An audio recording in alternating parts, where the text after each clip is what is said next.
Consider disk queue with request for input output to blocks and cylinders. These are the cylinders are given.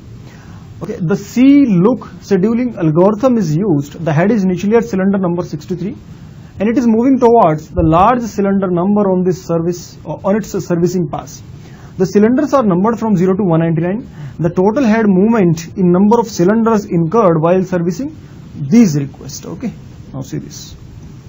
Suppose if this is the timeline, so this is the cylinder number 0, this is 199, and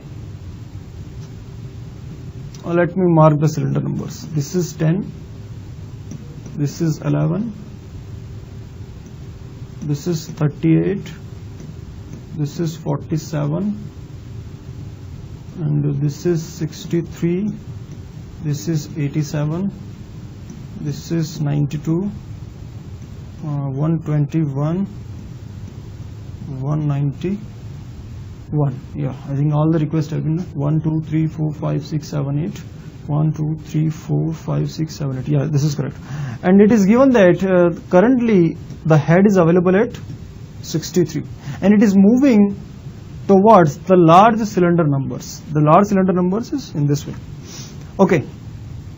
So because that scheduling algorithm is C-look, it is circular look. So what it will do, it will move, because it is moving in the same direction, so it will look for the last pending request, which is 191. So it will go from 63 to 191 and then it will come back up to the last pending request in the just reverse direction, and then it will process the remaining request in this manner.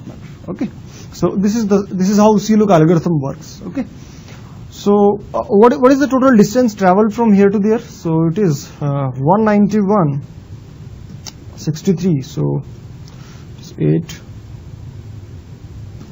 So it is 128 in one direction, plus from 191 to 10 it is 181, plus from 10 to 47 this is what? This is 37.